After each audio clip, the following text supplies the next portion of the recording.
অবশেষে বর্ডার পার হয়ে ইন্ডিয়া চলে আনু। বিজিবিও টের পায়নি, বিএসএফও টের পায়নি। কি খাচ্ছে রে? নুন দিয়ে বেশি উঠি খাচ্ছে। খাক, ইন্ডিয়ার লোকের হাগার জায়গা নেই, আর খায় কি করবে? এ পাখি, এ দাদা, শুনছেন শুনছেন? একটা পাখি পেয়েছি, বুঝলেন? আপনার পাখি খাওয়ার ব্যবস্থা করে দিচ্ছি, দিন বন্দুকটা দিন। চুপ চুপ চুপ।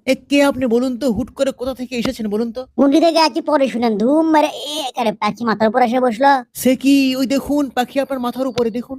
আও করে না তো, ধুম মেরে থাকেন। পাখি মাথার উপরে থাক আর পায়ের তলে থাক, মারার প্র্যাকটিস আবার আছে, থামেন।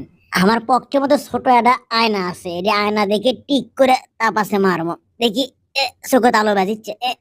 এই নলখান উপরে না দিলে নাটার জেল লাগবে। তোর চোখাম উপরে ওঠে নাই কেন? ছাত্রদের উপরে এক হাত দিয়ে গুলি করে কতগুলো মারনু, আর তো সামান্য এক পাখি। কিরে হচ্ছে না কিছু? বুঝতো না কিছু আমি। আপনার হাতত কি নুন? আরে আপনার আগে করবেন না, দেন নুন দেন। এই বুদ্ধি নিয়ে আপনারা অখণ্ড ভারতের স্বপ্ন দেখছেন দাদা? ছি। দেখুন, আপনি একটু নুন দিয়ে এই পাখিটাকে এবার কচর মচর করে খেয়ে কি ফেলুন। বলবো দাদা, অনেক বড় উপকার করলেন। উপকারের কথা আর কহেন না, আপনাকে আর উপকার করবে যাই তো দেশ থেকে পলার লাগলো, থাকেন যাই। আহা, কি প্রেম ভারতের প্রতি। জয় বাংলা কাহিনী। এটা কি রে? বিলের বাচ্চা। তো ভারতের লাগান করে কোনো ছায়া থাকে? ভারত দেখে বাংলাদেশের ওপর ছায়া থাকে, সিঙ্গা করে ছায়া আছে। হে মিউ মিউ মিউ মিউ, এসো এসো এসো। ইলিশ মাছ খিলাম হইনি, আসো আসো, ইলিশ মাছ খিলাম তোমাকে। Mu mu. দাদা বলছি, ওটা বিড়াল নয়, ওটা নেকড়ের বাচ্চা, একদম এসে কামড়ে দেবে। যান যান যান। কোন কি আপনি? ফাঁকা ফিল্ডের মধ্যে নেকড়ের বাচ্চা কি করিচ্ছে? হ্যাঁ, আমি যাই এর থেকে, আবার তাড়াতাড়ি ভাগি এর থেকে। ওরে বাবা রে, এর সে তো বাংলাদেশই ভালো।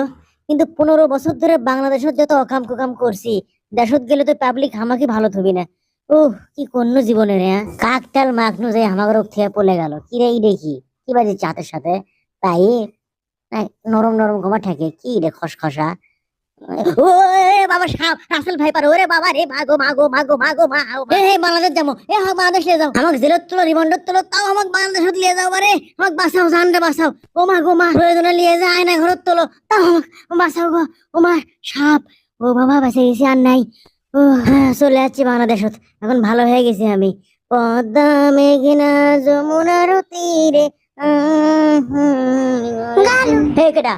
হে আটেশ্বরী, তুমি কোনটি থেকে? এটি কত কি খবর? এটি আমার এক আন্টির বাড়ি, বেড়ে বেড়ে। এই বর্ডারত তোমার আন্টির বাসা? হ্যাঁ, চলো না কে? আম্মু আছে, বড় আন্টি আছে, নানু আছে, তোমার সাথে দেখা করে দিই। সগলি করছে গালু পলে গেছে, আমি করছে গালু পলানের লাগান চলি লয়। তা তুমি কর পালে না, যে গালু পালায় না? হ্যাঁ, সেটাই তো কছি। সগলি তো এটি আছে।